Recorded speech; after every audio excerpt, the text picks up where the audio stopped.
Hi welcome back. நாங்கள் create பண்ணுற tutorial வீடியோடைய லிங்க் ப்ளஸ் நோட்ஸ் இது எல்லாமே ஆண்ட்ராய்டு ஆப்பில் ஆட் பண்ணியிருக்கோம். ஆப்போடைய லிங்க் டிஸ்கிரிப்ஷனில் இருக்குது, டவுன்லோட் பண்ணி யூஸ் பண்ணிக்கிங்க. Software project management.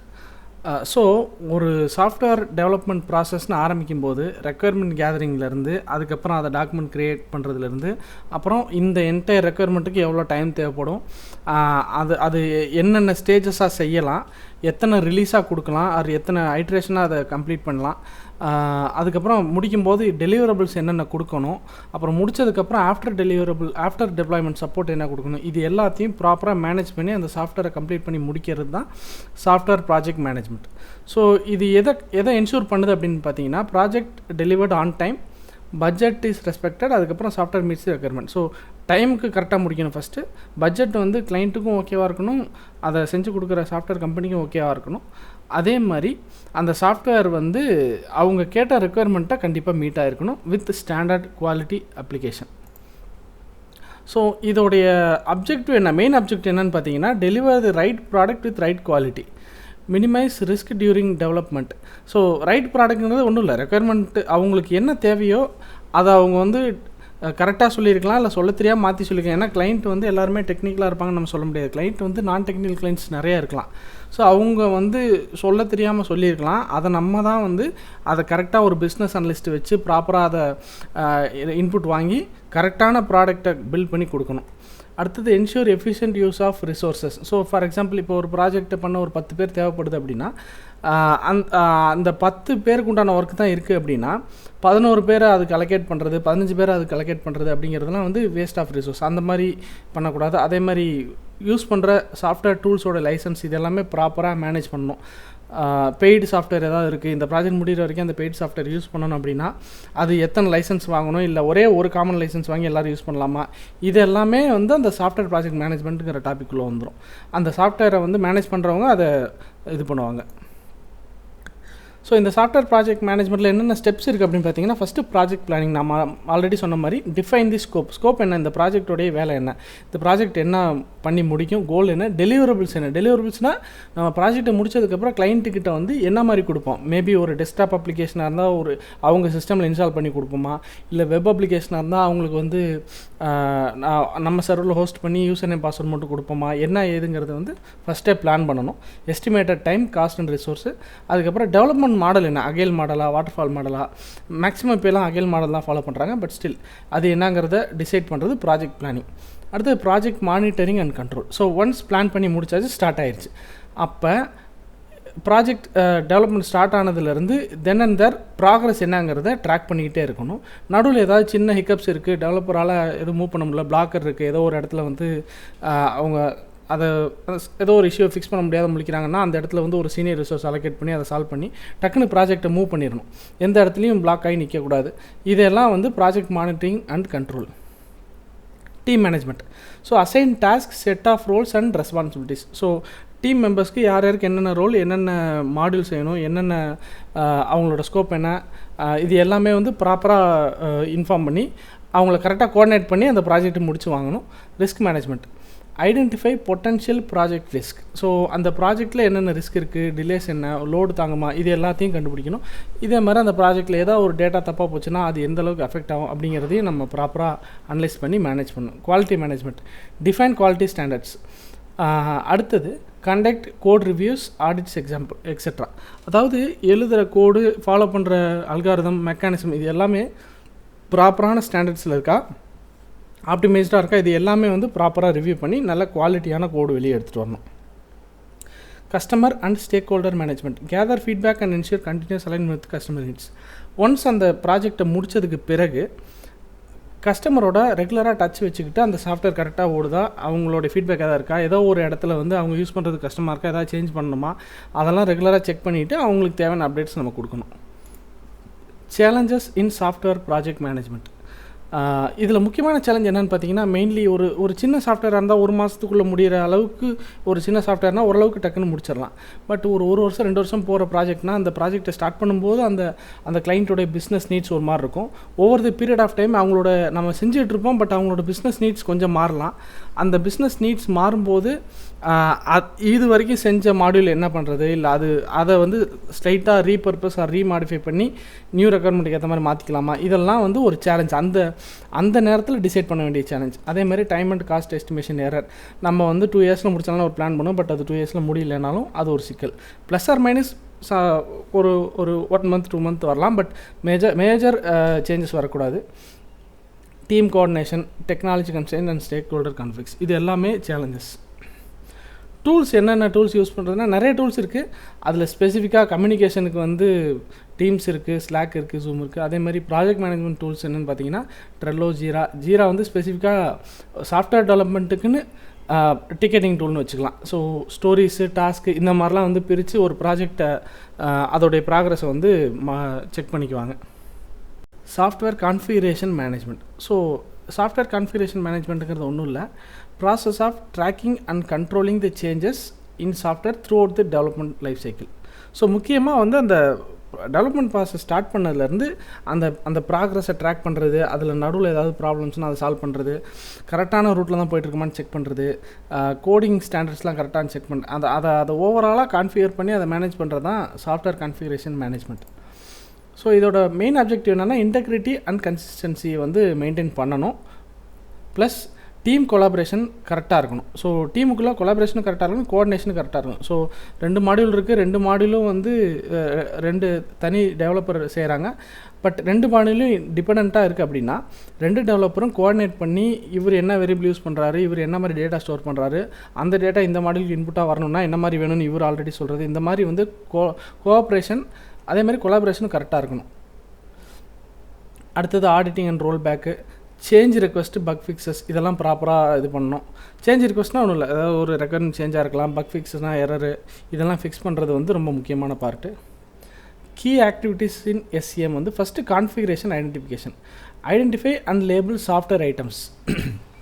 ஸோ இந்த சாஃப்ட்வேர் டெலிவரபிள்ஸ் நம்ம கொடுக்கறதுக்கு முன்னாடி என்னென்ன இதெல்லாம் நம்ம யூஸ் பண்ணோம் அப்படின்னா source code, documents, binary libraries, இது எல்லாமே மேக்ஸிமம் யூஸ் பண்ணோம். இதெல்லாம் என்னென்ன யூஸ் பண்ணோன்னு ஃபஸ்ட்டு ஐடென்டிஃபை பண்ணிடுவோம். அதுக்கப்புறம் அதுக்குன்னு ஒரு நேமிங் கன்வென்ஷன்ஸ், வெர்ஷனிங் ரூல்ஸ் வச்சுக்கோங்க. அடுத்தது வெர்ஷன் கண்ட்ரோல் சிஸ்டம்ங்கிறது வந்து கிட்டுன்னு ஒன்று இருக்குது. அந்த கிட்டை வந்து கிட்டுக்கு மேலே க்ரியேட் பண்ண சாஃப்ட்வேர் நிறையா இருக்குது. மேபி பிட் பாக்கெட் இருக்குது, ஜிட்டப் இருக்குது, இந்த மாதிரி நிறையா இருக்குது. இந்த மாதிரி வெர்ஷன் கண்ட்ரோல் சிஸ்டம் யூஸ் பண்ணணும். சிங்கிள் டெவலப்பர் ஒர்க் பண்ணாலும் சரி, மல்டிபிள் டெவலப்பர் ஒரே ப்ராஜெக்ட் ஒர்க் பண்ணாலும் சரி, வெர்ஷன் கண்ட்ரோல் சிஸ்டம் ரொம்ப முக்கியம். ஏன் அப்படின்னா ஃபஸ்ட்டு கோட் லாஸ்ட் ஆகக்கூடாது. ரெண்டாவது, ஏதோ ஒரு சூழ்நிலையில் நம்ம கடைசியாக லேட்டஸ்ட்டாக ரிலீஸ் பண்ண ஒரு பில்டு வந்து ஒரு வெர்ஷன் வந்து ஏதோ எரர் அப்படின்னா டக்குன்னு நம்ம வந்து ரிவோக் பண்ணி ப்ரீவியஸ் வெர்ஷன் ஆஃப் கமிட்டுக்கு நம்ம டக்குன்னு அந்த சாஃப்ட்வேர் வந்து லோட் பண்ண முடியும். ஸோ இந்த மாதிரி காரணங்களுக்காக வெர்ஷன் கண்ட்ரோல் சிஸ்டம் ரொம்ப முக்கியம். அடுத்தது சேஞ்ச் கண்ட்ரோல். ஸோ இருக்கிற டாக்குமெண்ட்டு இல்லை சில டேட்டாஸை எல்லாம் ஏதாவது சேஞ்சஸ் வருது அப்படின்னா அந்த சேஞ்சஸ் ஜஸ்ட் லைக் தட் யாரும் பண்ணிடக்கூடாது. அதுக்குன்னு ஒரு ப்ராசஸ் இருக்கணும், ஸ்ட்ரீம்லைன் பண்ணணும். அந்த ப்ராசஸ் படி இந்த மாதிரி ஒரு பர்சன்கிட்ட வந்து அப்ரூவல் வாங்கணும், இதை சேஞ்ச் பண்ணணும். அவங்ககிட்ட அப்ரூவல் வாங்கினதுக்கப்புறம் சேஞ்ச் பண்ணிவிட்டு அவங்க அதை செக் பண்ணி ஆத்தரைஸ் பண்ணி ஓகே கொடுக்கணும்.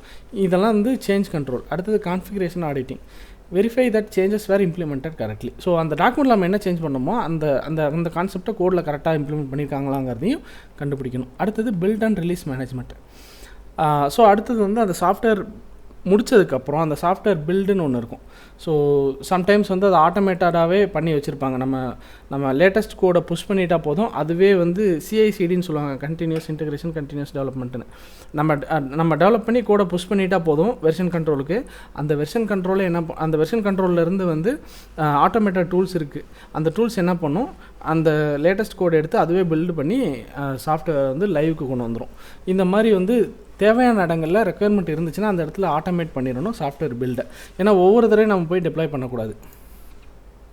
ஏன் இந்த சாஃப்ட்வேர் கான்ஃபிகரேஷன் மேனேஜ்மெண்ட் இம்பார்ட்டன்ட் அப்படின்னு பார்த்தீங்கன்னா, கோட் ஓவர் ரைட்டிங்கையும் வெர்ஷன் கன்ஃபியூஷனையும் நம்மளுக்கு வந்து அது வந்து அவாய்ட் பண்ணிடும். Plus traceability. முக்கியமாக யார் அந்த கோடை ஸ்பெசிஃபிக்காக சேஞ்ச் பண்ணாங்க, இந்த இடத்துல ஒரு இஷ்யூ இருக்குது, அந்த கோடை யார் சேஞ்ச் பண்ணாங்கிற வரைக்கும் நம்மக்கிட்ட கண்ட்ரோல் இருக்கும். அடுத்தது சப்போர்ட்ஸ் ரோல் பேக். நான் சொன்னதான், ஏதோ ஒரு இஷ்யூ வருதுன்னா டக்குன்னு நம்ம ப்ரீவியஸ் வெர்ஷனுக்கு போயிடலாம். Essential for continuous integration and continuous delivery. நான் டெவலப்மெண்ட் சொன்னால் அது டெலிவரி. ஸோ அதான் நம்ம வந்து கோடை புஷ் பண்ணிட்டா போதும், அந்த லேட்டஸ்ட் கோடை வந்து ஆட்டோமேட்டட் டூல் என்ன பண்ணிடும், ஆட்டோமேட்டிக்காக எடுத்து அதை பில்ட் பண்ணி லைவ் பண்ணிடும். ஸோ இது வந்து ஆக்சுவலாக மாடர்ன் டெவாப்ஸ் ப்ராக்டிஸ். இது நம்ம அடுத்த லேட்டஸ்ட் டாபிக்ஸில் பார்ப்போம், கடைசி டாபிக்ஸில். Project scheduling. So project scheduling ஒரு இம்பார்ட்டன்ட் பார்ட். ஸ்பெசிஃபிக்காக அந்த என்டையர் ப்ராஜெக்டை வந்து சின்ன சின்ன டாஸ்க்காக உடைச்சதுக்கு பிறகு எந்த டாஸ்க்கு எந்த ஆர்டரில் பண்ணணும், அப்புறம் எந்தெந்த டாஸ்க்கை வந்து கலெக்டிவாக ஒரு 1 வீக் ஆர் 2 வீக்ஸ் ஸ்ப்ரிண்ட்டுக்குள்ளே முடிக்கணும், என்னென்ன ஆர்டரில் அதை முடிச்சு கரெக்டாக இந்த டைமுக்குள்ளே ப்ராஜெக்ட் டெலிவர் ஆகும், இப்படிங்கிறத எல்லாத்தையும் பிளான் பண்ணி முடிக்கிறது ப்ராஜெக்ட் ஷெடியூலிங். ஸோ அதான் இதில் சொல்லியிருக்காங்க.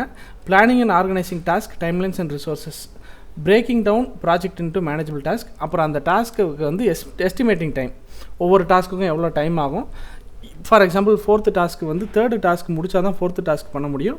ஸோ அப்போ 4th டாஸ்க்கு ஒரு பர்சன் பண்ணுறாருனா, 3rd டாஸ்க்கு ஒரு பர்சன் பண்ணுறாருனா, 3rd டாஸ்க் வந்து இந்த ஸ்ப்ரிண்ட்டில் பிளான் பண்ணி முடித்தா தான் 4th டாஸ்க்கு அடுத்த ஸ்ப்ரிண்ட்டில் அவர் முடிக்க முடியும். அப்படிங்கிற இந்த மாதிரி பிளானிங் மேனேஜ்மெண்ட் எல்லாமே வந்து ப்ராஜெக்ட் ஷெடியூலிங் கீழே வரும். Goals of project scheduling: allocate resources efficiently.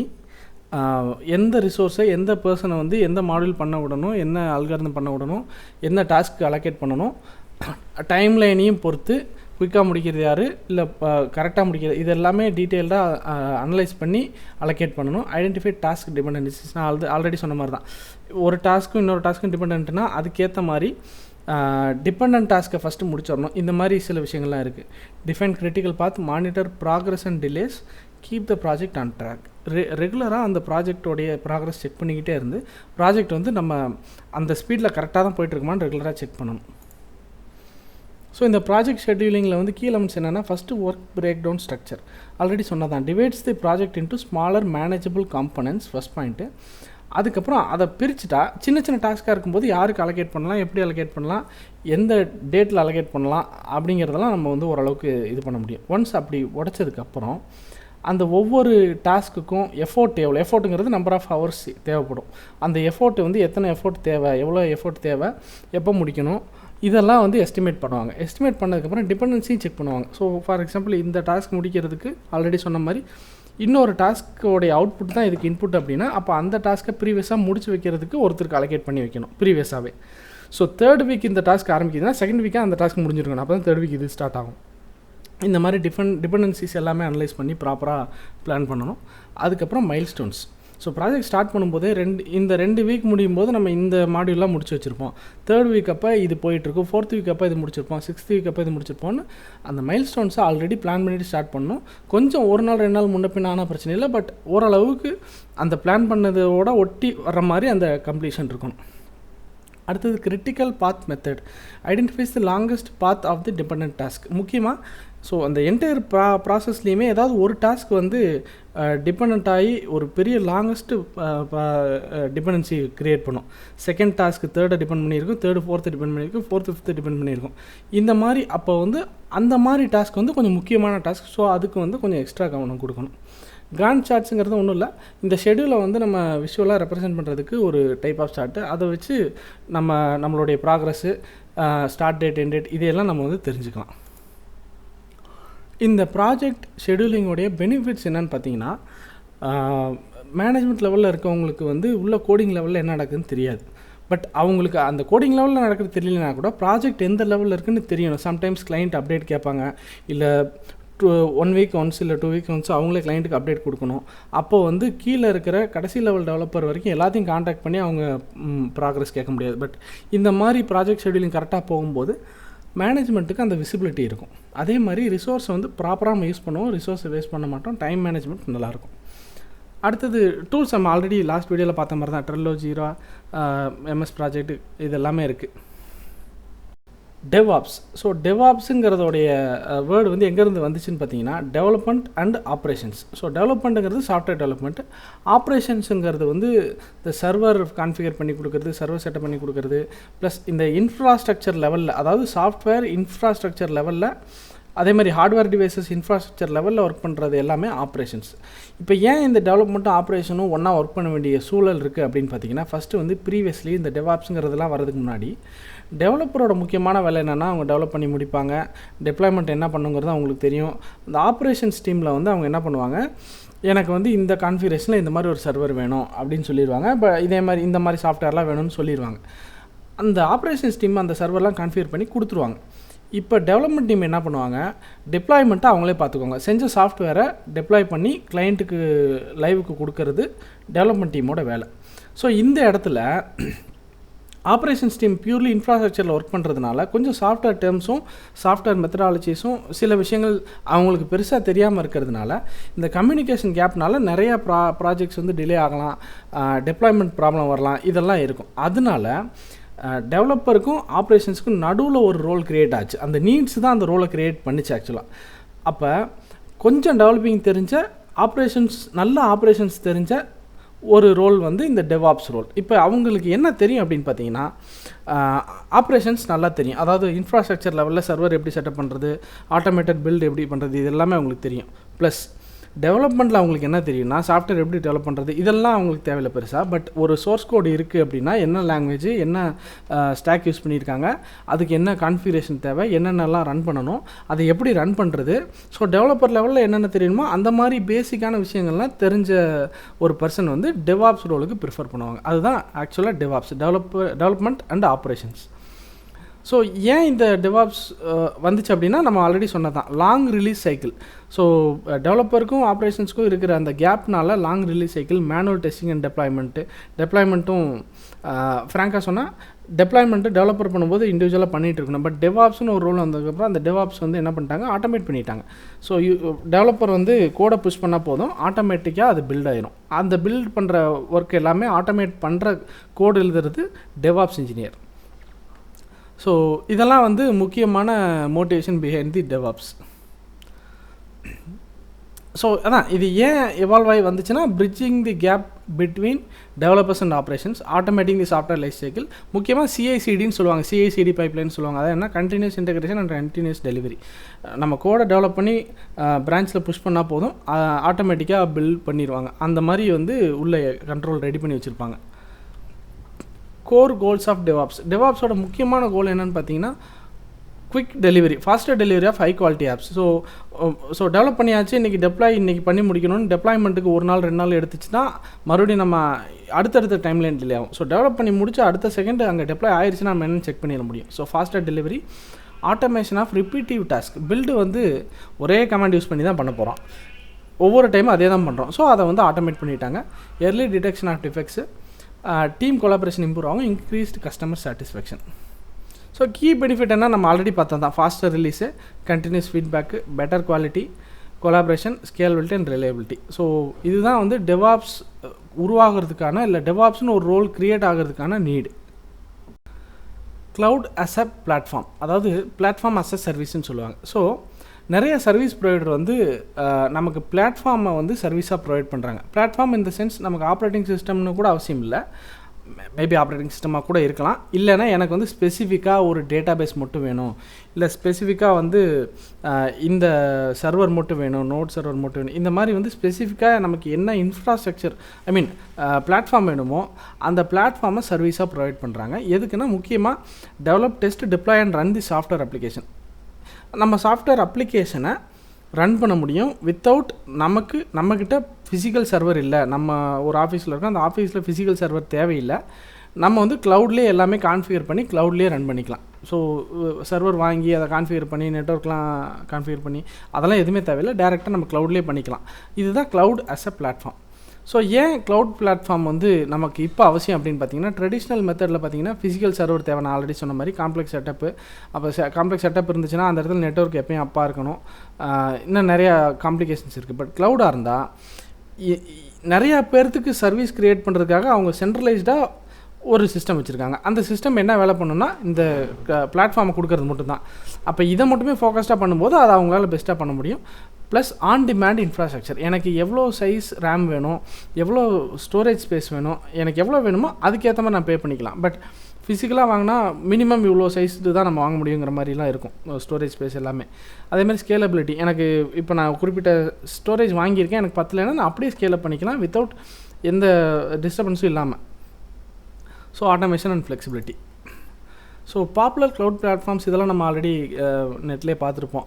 AWS, Amazon web service, இதில் ஸ்டோரேஜ் S2 பக்கெட்லாம் இருக்குது, சாரி S3ன்னு நினைக்கிறேன், S3 பக்கெட் இருக்குது. அதே மாதிரி இதில் AWSல வந்து இன்னும் நிறைய சர்வீஸ் ப்ரொவைட் பண்ணுறாங்க. Microsoft Azure, GCP cloud platform, ஹீரோக்குங்கிறது வந்து ஒரு டேட்டா பேஸை வந்து க்ளவுடில் கொடுக்குறாங்க. இந்த மாதிரி நிறையா க்ளவுட் பிளாட்ஃபார்ம்ஸ் இருக்குது. இந்த க்ளவுட் பிளாட்ஃபார்ம் யூஸ் பண்ணுறதோட பெனிஃபிட் என்னென்னு பார்த்தீங்கன்னா, முக்கியமாக வந்து நமக்கு எவ்வளோ சைஸ் வேணுமோ அவ்வளோ அலோகேட் பண்ணிக்கலாம். CPU இருக்கட்டும், RAM இருக்கட்டும், எல்லாமே. இப்போ நம்ம ஃபஸ்ட்டு வந்து ஒரு கெஸ்ஸில் வந்து ஒரு 32 GB RAM அலோகேட் பண்ணியிருக்கோம். ஸ்டோரேஜ் ஸ்பேஸ் ஒரு 200 GB அப்படின்னு வச்சுக்கோங்க ஒரு பேஜுக்கு. ஒரு 1 வீக் ரன் ஆனதுக்கப்புறம் நம்ம யூசர்ஸ் எல்லாம் அதை யூஸ் பண்ணுறதை பொறுத்து பார்க்கும்போது நமக்கு இவ்வளோ RAM தேவையில்லை, RAM யூசேஜே வந்து 10% தான் இருக்குது ஃபார் எக்ஸாம்பிளுக்கு சொல்கிறேன் அப்படின்னா, நம்ம வந்து குறைச்சிக்கலாம். குறைக்கும் போது நமக்கு பில்லும் குறையும். ஸோ இது வந்து ஆன் டிமாண்ட் ரிசோர்ஸ். அடுத்தது ஃபாஸ்ட்டாக டெப்ளாய்மெண்ட். ஸோ டெப்ளாய் பண்ணுறது ரொம்ப ஈஸி. டெப்ளாய்மெண்ட்டுக்கு நிறைய டூல்ஸ் கொடுத்துருக்காங்க, நிறைய ஃபீச்சர்ஸ் கொடுத்துருக்காங்க. ஸோ ரெடிமேடாக நம்ம ஈஸியாக டெப்ளாய் பண்ணிடலாம். காஸ்ட் எஃபிஷியன்சி ஆல்ரெடி நம்ம சொன்ன மாதிரி. கண்டினியூஸ் இன்டெகிரேஷன் சப்போர்ட், இதுவும் அதே மாதிரி தான். டெவாப்ஸ் பைப்லைன் உள்ளே இருக்கும். நம்ம என்ன பண்ணிக்கலாம், அதை எனேபிள் பண்ணிக்கலாம். நம்ம வந்து கோடை வந்து என்ன ரெப்பாசிட்டரியில் வச்சுருக்கோமோ அந்த ரெப்பாசிட்டரியை வந்து அங்கே கனெக்ட் பண்ணிட்டா போதும்.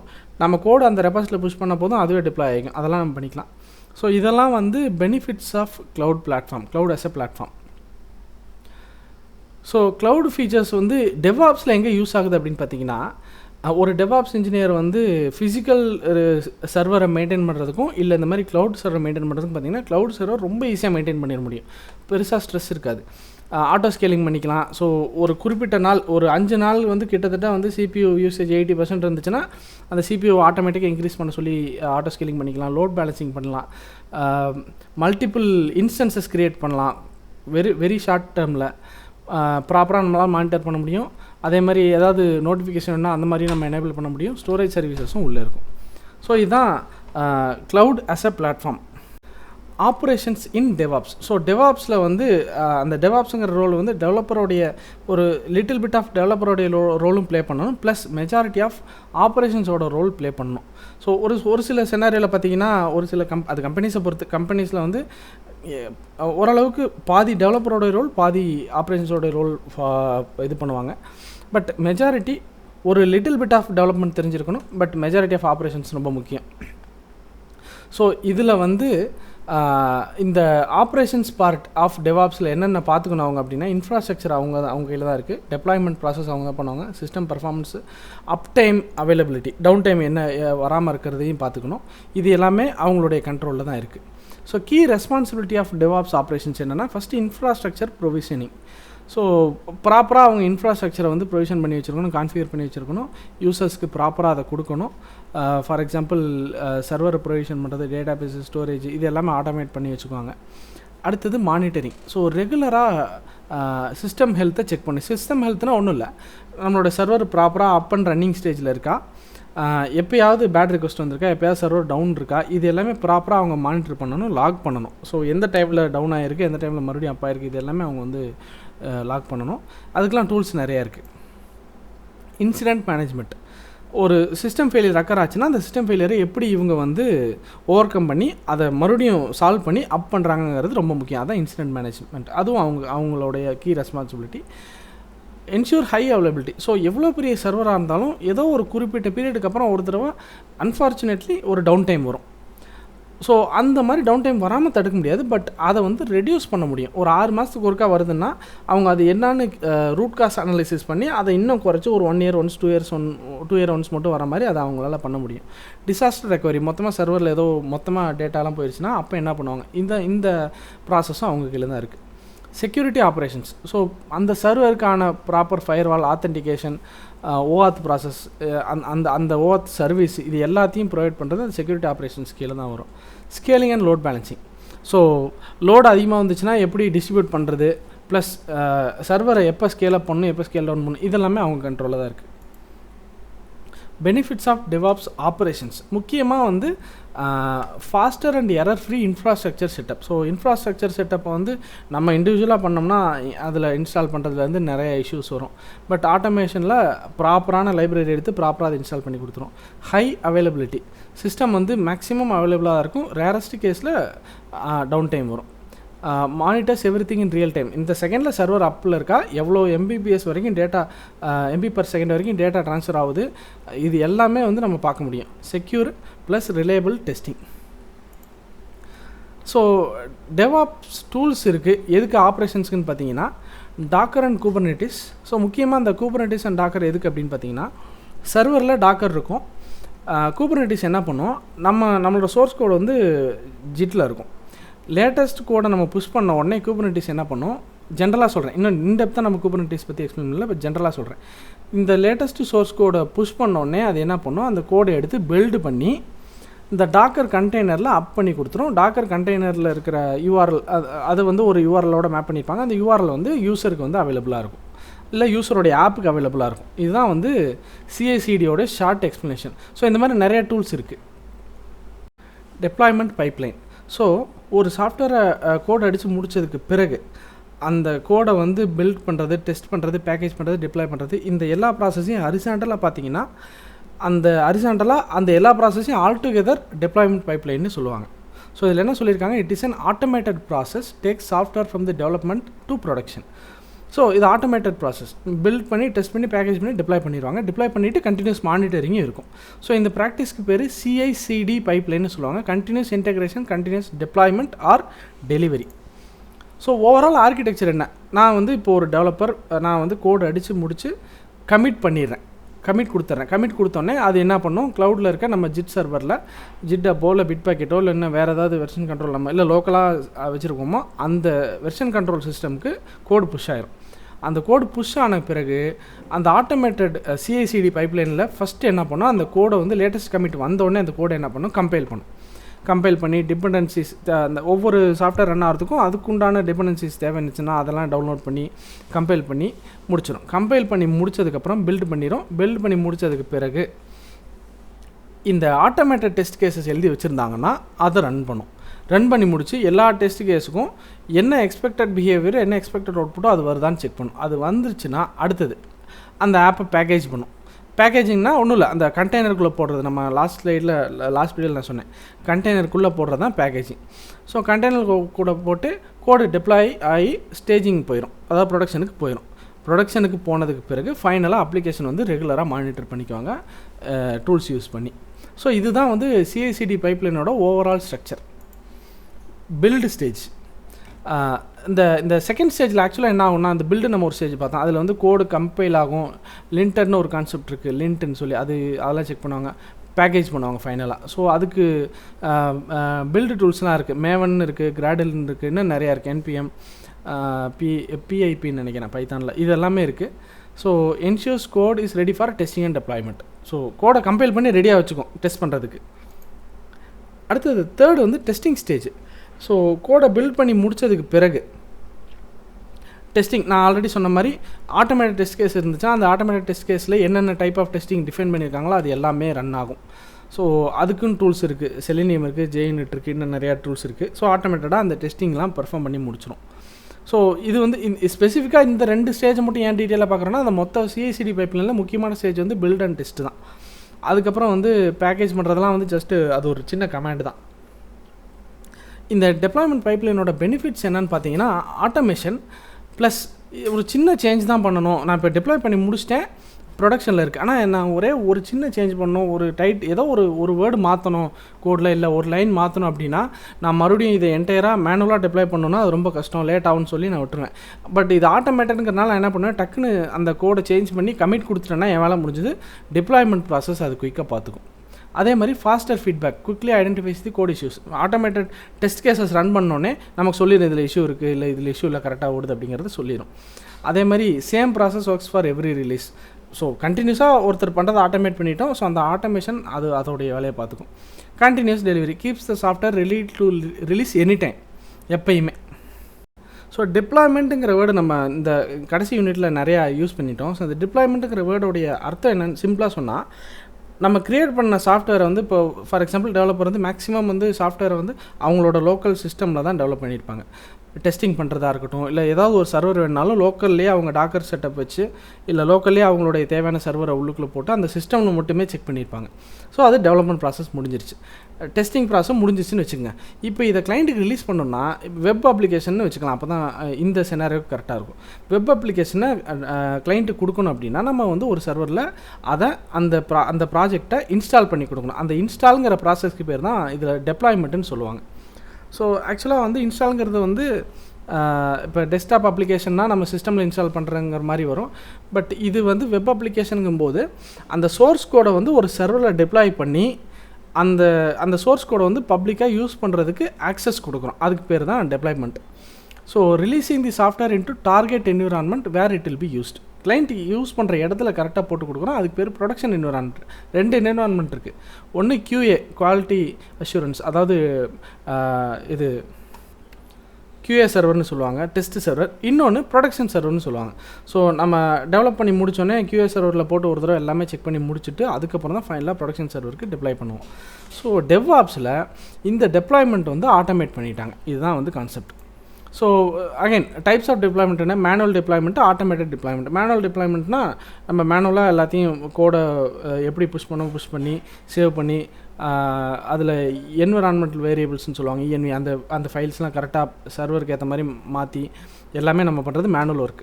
ஆட்டோமேட்டட்னா அது எல்லாமே அந்த ஸ்கிரிப்ட் அந்த வேலையை பண்ணிடும், குயிக்காக பண்ணிடும். அதுக்கு பேர் CI/CD pipeline. So deployment strategy நிறையா இருக்குது. அதில் blue green deployment, canary deployment, rolling deployment, recreate and shadow deployment. So அந்த ப்ளூ க்ரீன் டிப்ளாய்மெண்ட்ங்கிறது ஒன்றும் இல்லை, நான் சொன்னதான் QA சர்வர் ப்ரொடக்ஷன் சர்வர்னு 2 இருக்கும். அதை தான் இதில் வந்து 2 என்னென்னு சொல்கிறாங்க. ஒன்று வந்து டெஸ்டிங் சர்வர், இன்னொன்று ப்ரொடக்ஷன் சர்வர். டெஸ்டிங் சர்வர் முடிச்சதுக்கப்புறம் ப்ரொடக்ஷன் சர்வரில் புஷ் பண்ணுவாங்க. கேனரி டெப்ளாய்மெண்ட் அப்படின்னா என்னென்னா இனிஷியலாக ஒரு குறிப்பிட்ட நம்பர் ஆஃப் யூசர்ஸ்க்கு மட்டும் அந்த ஃபீச்சர் ரோல் அவுட் பண்ணிவிட்டு அவங்களுடைய பிஹேவியரை பார்த்துட்டு அது எப்படி வருதுன்னு கண்டுபிடிச்சிட்டு ஓகே எல்லாம் கரெக்டாக இருந்துச்சுன்னா அதுக்கப்புறம் மெஜாரிட்டி ஆஃப் யூசர்ஸ்க்கு அதை சென்ட் பண்ணுவாங்க. ரோலிங் டெப்ளாய்மெண்ட் இது என்னென்னா gradually replaces older version with a new one. So குயிக்காக வந்து இருக்கிற எல்லா வெர்ஷன்லேயும் வந்து நியூ வெர்ஷன் அப்டேட் பண்ணிடுவாங்க. ரீக்ரியேட் டெப்ளாய்மெண்ட் இது என்ன பண்ணுன்னா ஓல்டர் வெர்ஷன் அப்படியே கம்ப்ளீட்டாக ஸ்டாப் பண்ணிவிட்டு நியூ வெர்ஷனை இது பண்ணும். ஸோ இந்த மாதிரி ஸ்டாப் பண்ணிவிட்டு நியூ வெர்ஷன் போடுறது வந்து மேபி யூசர் எந்த டைமில் யூஸ் பண்ண மாட்டாங்க மெஜாரிட்டி யூசர், அந்த டைமில் இதை பண்ணுவாங்க. Shadow deployment new version runs in parallel, gets real traffic but doesn't affect users. So old வெர்ஷனும் இருக்கும் நியூ வெர்ஷனும் இருக்கும், பட் ஸ்லோவாக வந்து நியூ வெர்ஷனுக்கு எல்லாமே மாறிடும். அதுக்கப்புறம் லேட்டராக ஓல்டர் வெர்ஷனை ஷட் டவுன் பண்ணிடுவாங்க. ஸோ இந்த டெப்ளாய்மெண்ட் ப்ராசஸில் இன்னும் ஸ்பெசிஃபிக்காக வந்து நம்ம பார்க்கணுன்னா 6 ஸ்டெப் இருக்குது. ஒன்று வந்து பில்ட் த ரிலீஸ் ஆர்டிஃபேக்ட், அப்புறம் run automated test. So build பண்ணுறோம் ஃபஸ்ட்டு, அப்புறம் ஆட்டோமேட்டட் டெஸ்ட் ரன் ஆகும். அதுக்கப்புறம் வந்து சர்வர் ப்ரொவிஷனிங் நடக்கும். அதாவது சர்வர் என்னென்ன வேணும், டேட்டாபேஸ் என்னென்ன வேணும், அப்புறம் அந்த URL என்னென்ன மேப் பண்ணும், இதெல்லாம் நடக்கும். அதுக்கப்புறம் அந்த சர்வர் ரெடி ஆனோடனே அந்த அப்ளிகேஷன் கூட டெப்ளாய் பண்ணுவோம். அப்புறம் monitor and verify deployment success. Deployment கரெக்டாக முடிஞ்சிருச்சா, இல்லை அந்த டெப்ளாய்மெண்ட் பண்ணும்போது ஏதாவது கன்சோல் எரர் வருதா, அதுக்கப்புறம் ரன் ஆனதுக்கப்புறம் ஏதாவது இஷ்யூ இருந்துச்சுன்னா ரோல் பேக் பண்ணுவான். அப்படிங்கிறது தான் டெப்ளாய்மெண்ட் ப்ராசஸோட ஸ்டெப் பை ஸ்டெப்ஸ். ஸோ இந்த டெப்ளாய்மெண்ட்டுக்கு சில டூல்ஸ் இருக்குது. நம்ம ஃபஸ்ட்டு வந்து ஜிட் கண்டிப்பாக வேணும். ஜென்கின்ஸு, டாக்கர், குபர்னேட்டிஸ் இதெல்லாமே வந்து நமக்கு இந்த CI/CD பைப்லைன் க்ரியேட் பண்ணுறதுக்கான டூல்ஸ். இந்த DevOps இதுக்கான டூல்ஸ் என்னென்ன இருக்குது அப்படிங்கிறத இந்த வீடியோவில் டீட்டெயிலாக பார்க்க போகிறோம். So DevOps tools R software solution that automate, integrate and streamline the various deployment process. ஸ்பெசிஃபிக்காக CI/CD பைப்லைன்னு சொல்லலாம். ஸோ இந்த DevOpsல என்னென்ன கேட்டகரிஸ்க்கு என்னென்ன டூல்ஸ் இருக்குதுன்னு இந்த டேபிளில் இருக்குது. ஸோ ஃபஸ்ட்டு வெர்ஷன் கண்ட்ரோல்னு பார்த்தீங்கன்னா நம்ம கோட் சேஞ்சஸை ட்ராக் பண்ணுறதுக்கு கிட் இருக்குது, GitHub, GitLab, Bitbucket இதெல்லாம் இருக்குது. கிட்டுங்கிறது ஆக்சுவலாக அந்த கான்செப்ட்டு, பட் GitHub, GitLab, Bitbucketலாம் தான் அந்த சர்வீஸை ப்ரொவைட் பண்ணுற service provider. Build automation. So நம்மளுடைய கோடை வந்து பில்டு பண்ணி பைனரிஸாவோ இல்லை என்ன மாதிரி பேக்கேஜாக வேணுமோ அந்த பேக்கேஜாக கொடுக்கறதுக்கான டூல்ஸ். அதுக்கு மேவன் இருக்குது, கிராடல் இருக்குது, ஜென்கின்ஸ் இருக்குதுன்னு நிறையா டூல்ஸ் இருக்குது. டெஸ்டிங்க்கு JSuitனு ஒன்று இருக்குது, JUnit இருக்குது, செலினியம், இதெல்லாம் வந்து automated testing. So test case எழுதிடுவாங்க. இந்த test case for example notepad ஃபைலில் வந்து இந்தந்த இன்புட்லாம் வேணும்னு எழுதிடுவாங்க, இந்தந்த அவுட்புட் வரணுங்கிறதையும் எழுதிடுவாங்க. அது ரெண்டையும் வந்து ஃபீட் பண்ணாங்கன்னா கோட் எழுதுவாங்க. இந்த இன்புட்டு போட்டால் இது வரணும் அப்படிங்கிறதெல்லாம் கோட் எழுதி ஆட்டோமேட்டடாக ரன் பண்ணுவாங்க. அடுத்தது சிஐசிடிக்கு முக்கியமாக வந்து ஜென்கின்ஸு, ஜிட்டப் இதெல்லாம் தேவை. டாக்கர், குபர்னெட்டிஸ் இதெல்லாம் வேணும். ஸோ இந்த சிஐசிடிக்குள்ளே தான் அந்த கண்டெய்னரைசேஷனும் கிட்டத்தட்ட வரும். டாக்கர் வந்து ஸ்பெசிஃபிக்காக அந்த கண்டெய்னர்ஸ்க்கு தேவையான கண்டெய்னரை ரன் பண்ணுறதுக்கான பிளாட்ஃபார்ம் தான் டாக்கர் பிளாட்ஃபார்ம். அடுத்து orchestration, manage the containerised apps. So Docker கண்டெய்னருக்குள்ளே தான் ஆப் ரன் ஆகுதுன்னு வச்சுங்க. அந்த டாக்கர் கண்டெய்னரை மெயின்டைன் பண்ணுறது குபர்னெட்டிஸ் நான் சொன்னதான். அடுத்தது configuration management. So automate the system start up. So system restart பண்ணாலும் சரி, இல்லை ஏதோ ஒரு கிராஷ் ஆச்சுனாலும் மறுபடியும் ரீஸ்டார்ட் பண்ணும்போதும் எல்லா ஆப்ஸும் ஆட்டோமேட்டிக்காக ஸ்டார்ட் ஆகணும் வித் எல்லா கான்ஃபிகரேஷன் அண்டு வேரியபிள்ஸ். அப்புறம் இன்ஃப்ராஸ்ட்ரக்சர் ஆஸ் கோட். இது வந்து கிட்டத்தட்ட பார்த்திங்கன்னா ஸ்பெசிஃபிக்காக நம்ம ஒரு ஆப் இருக்குன்னா அந்த ஆப் ரன் ஆகிறதுக்கு என்ன வேணுமோ அந்த இன்ஃப்ராஸ்ட்ரக்சரை ப்ரொவைட் பண்ணுறது இன்ஃப்ராஸ்ட்ரக்சர் ஆஸ் அ கோட். அப்புறம் மானிட்டரிங் அண்ட் லாகிங். ஆப் வந்து ரெகுலராக செக் பண்ணுறோம் கரெக்டாக ஒர்க் ஆகுதா இல்லையான்னு. அதுக்கான டூல்ஸ் எல்லாம் இருக்குது. ப்ரொமித்தியஸ், கிரஃபானா, டேட்டாடாக் இதெல்லாம் இருக்குது. செக்யூரிட்டி, ஃபைனலாக செக்யூரிட்டி, நம்மளுடைய ஆப்பையும் சர்வரையும் செக்யூர் பண்ணுறதுக்கான tools SonarQube, Snyk and vault இன்னும் நிறையா இருக்குது. ஸோ இதெல்லாம் வந்து டெவாப்ஸுக்கான அவைலபிள் டூல்ஸ். ஸோ இது ஏன் இந்த டூல்ஸ் தேவை அப்படின்னா, நம்ம அந்த ஆட்டோமேஷன் பண்ணுறதுக்காக இருக்கட்டும், இல்லை சிஐசிடியை அதாவது சிஐசிடி இம்ப்ளிமெண்ட் பண்ணுறதா இருக்கட்டும், இது எல்லாத்துக்குமே டெவாப்ஸ் டூல்ஸ் கண்டிப்பாக தேவை. இந்த டூல்ஸ் இல்லாமல் நம்ம சிஐசிடியை பண்ண முடியாது.